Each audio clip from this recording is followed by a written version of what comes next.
Welcome to Poland Daily News. My name is Aleksander Wierzejski. The Law and Justice Party has presented its third out of four referendum question. Prime Minister Mateusz Morawiecki asked Poles what they thought of the EU's migration policy and the forced relocation scheme, which includes financial penalties for member states that refuse to take back migrants who have failed to gain asylum in Greece or Italy. As previously announced, the next question in the referendum will be on the EU's migration policy and will read as follows. Do you support accepting thousands of illegal migrants from the Middle East and Africa according to the forced relocation mechanism imposed by the European bureaucracy? We need your strong backing. We reject illegal immigration. We all see what happens on the streets of Western European cities.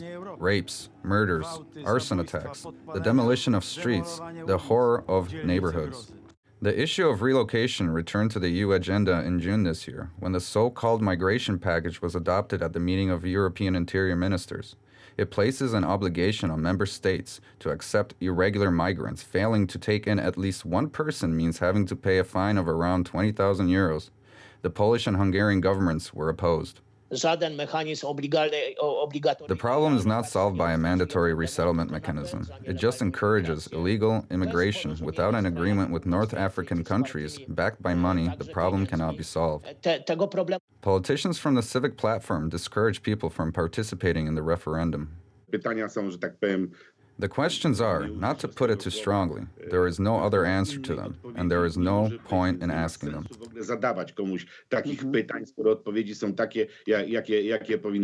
Paweł Kukiz, a politician and rock musician, is sympathetic to the idea of a referendum. Law and justice proposal would bring Poland closer to Swiss standards, the politician argues. The very fact of holding referendums, even if it is a referendum such as that of President Komorowski, and in spite of the reservations about the current referendum, it is for me a further step towards true democracy, towards true referendums, one step towards civil democracy. With about 60 days to go before the general election, ruling party leader Jarosław Kaczyński met with residents of Zawichost in southeast Poland. He presented a vision of a strong and prosperous Poland, which he said would come true if his party got elected. With about 60 days to go before the general election, ruling party leader Jarosław Kaczyński met with president of Zawichost in southeast Poland. He presented a vision of a strong and prosperous Poland, which he said would come true if his party got elected.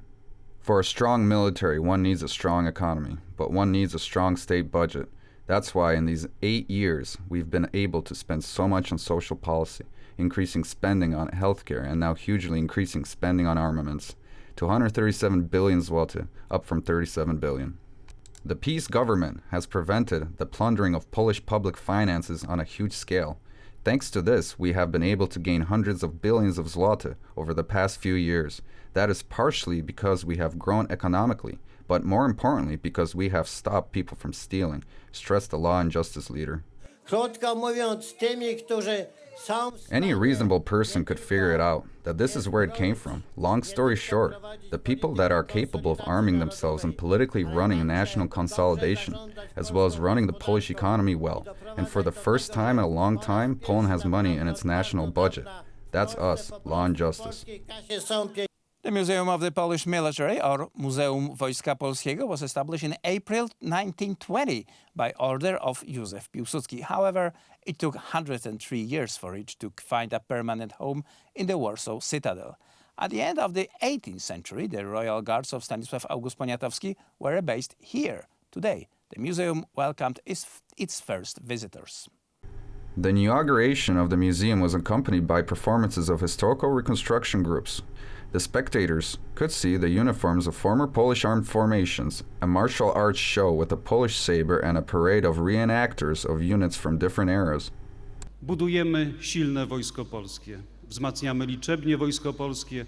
Wyposażamy Wojsko Polskie. We are building a strong Polish army. We are constantly strengthening our armed forces. We equip our military with cutting-edge equipment, but the most important thing is the culture that we inherit after our ancestors, our pride from historical military prowess. That is the message we pass throughout generations. This is the message that our efforts are concentrated around. our concern to maintain independence and freedom. We are aware of the dangers, especially now that the Russian Empire is again attempting to rebuild itself.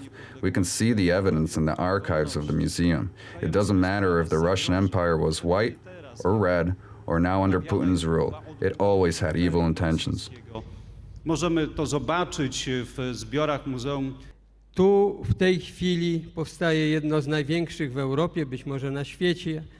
Here we're building one of the biggest in Europe, if not the world, a collection of museums. 4 museums, 10th Pavilion Museum, Katyn Museum, and the Museum of Polish Armed Forces.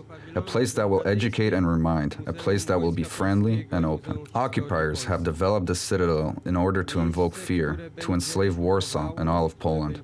We are creating a friendly place, a place of education, a place where our museums are returning to our Polish history, to our memory. Museums represent beauty and memory, and beauty and memory create our bond. You could say we are developing Poland in a balanced way, building our army, mobilizing our defenses so that there is no war. We're also building institutions that strengthen our identity. That identity helps protect our individualism, just as important as the weapons we are purchasing and the army we are creating. Because without memory, our community could not face the challenges of the present. Pamięci, bo muzea to przede wszystkim piękno i pamięć. Located in the central park of the Citadel, the new seat of the Polish Army Museum consists of 2 buildings facing each other and enclosing the prestigious Guard Square. The whole complex has been designed in such a way that the original urban layout of the 18th century barracks of the Crown Foot Guards of King Stanisław August, designed by Jan Zygmunt Debel and immortalized in watercolors by Zygmunt Vogel, can be read. A composition of monolithic concrete blocks freely arranged in space forms the body of the first building of the Polish Army Museum. The building consists of 8 roofed functional blocks. The 3 largest blocks, over 5,000 square meters, will house permanent exhibitions. The 4th will house a collection of Oriental weapons, over 300 square meters. The next block, almost 600 square meters, will be used for the temporary exhibitions to display unique items from other museums. A Russian warship fired warning shots at the cargo ship in the southwestern Black Sea as it headed north. It is the first time Russia has fired on merchant shipping beyond Ukraine since pulling out of a landmark UN-brokered grain deal last month. On the front line, Ukraine has claimed partial success in a village along the southern front, as Kiev's counteroffensive continues to struggle to make significant progress. A Russian warship fired warning shots at a cargo ship in the southwestern Black Sea as it headed north.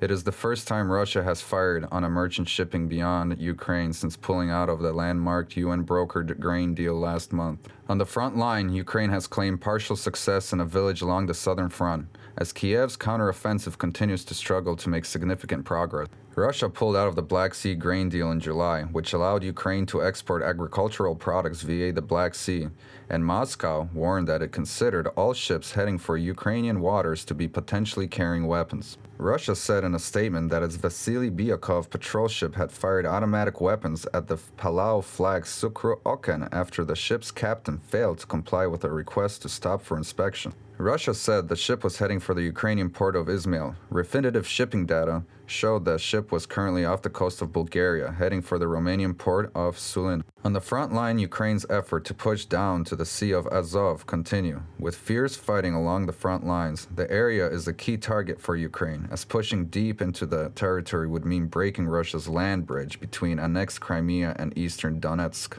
Ukraine claimed a partial success near the village of Robotin in the Zaporizhia region. The Army's General Staff said, according to the Institute for the Study of War, even marginal gains by Ukraine in this area are significant. That's it for now. Poland Daily News returns tomorrow, and I hope I'll see you again.